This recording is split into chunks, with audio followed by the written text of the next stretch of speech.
नमस्कार साथियों। समय चक्र परिवर्तनशील है। दिन के बाद रात और रात के बाद दिन। निरंतरता के साथ समय आगे बढ़ता रहता है। हम अपने जीवन के विषय में विचार करें तो शैशवावस्था से जैसे ही हमने बचपन में प्रवेश किया तो बचपन का वह आनंद, बचपन की वह स्मृतियाँ, बचपन का वह आह्लाद हमारे हृदय को बार बार छूता है। रचयिताओं ने बड़े ही सुंदर शब्दों में बचपन के संबंध में कहा है,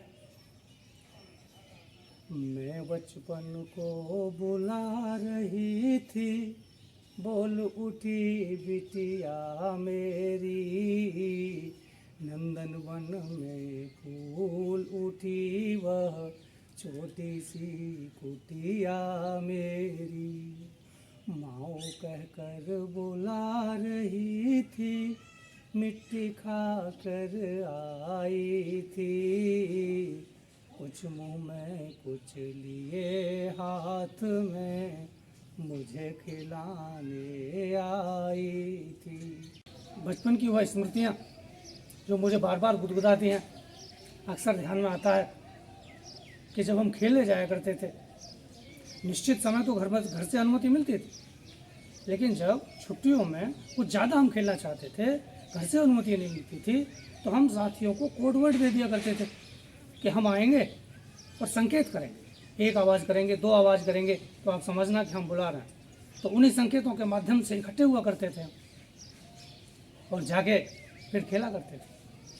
गंगा जी का वह नहाना, माँ का पीछे पीछे डंडी लेके जाना, छुप जाना, और फिर किसी दोस्त के माध्यम से ही माँ को पता चल जाना कि आज गंगा स्नान किया है, और चुपके से गंगा स्नान किया है। फिर माँ का डांट लगा के समझाना, और फिर बार बार गंगा या अकेले गंगा स्नान न करने की शिक्षा देना।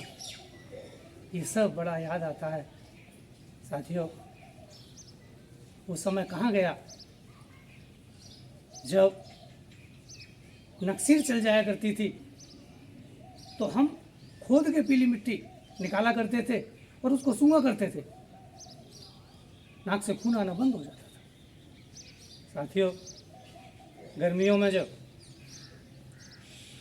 आम का पना खाने का मन करता था तो चुपके से जब घर वाले सो जाते थे, चार साथियों को इकट्ठा किया और आम के बाग में पहुंच जाते थे और कच्ची मोटी मोटी आमियाँ लेके आया करते थे। शाम को आके माँ से कहते थे, माँ इनका पना बना दो। खाया करते थे, लू नहीं लगती थी। कितना आनंद था। जो कि सत्तू खाया करते थे, पिया करते थे।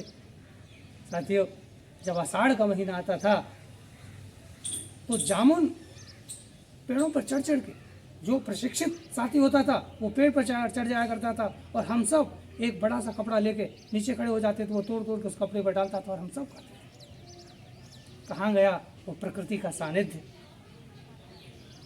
आज ये सब देखने में नहीं आता।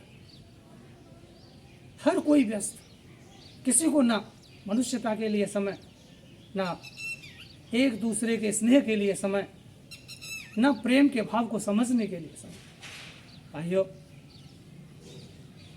रचयिताओं ने बड़े बड़े सुंदर शब्दों में बचपन के आह्लाद को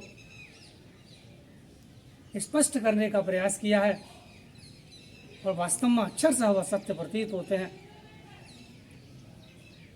लिखा गया है, बार बार आती है मुझको मधुर याद बचपन तेरी, गया ले गया तू जीवन की सबसे मस्त खुशी मेरी, चिंता रहित खेलना खाना, वह फिरना निर्भय स्वच्छंद, कैसे भूला जा सकता है बचपन का प्रतुलित आनंद। हमें याद है जब धूल धूसरित होकर हम खेल खेला करते थे, वह प्लेग्राउंड की मिट्टी जब शरीर से स्पर्श करती थी तो एक सुगंध निकलती थी।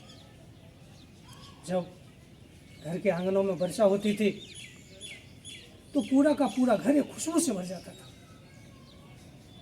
कहाँ गया वह प्रकृति का एहसास। साथियों, हम सब मिलकर उस बचपन को, जो विकास के मार्ग पर हमारे मस्तिष्क को स्वस्थ करके आगे बढ़ाने का काम किया करता था, वो दिन फिर लौट आए। इन्हीं भावनाओं के साथ श्री राधे।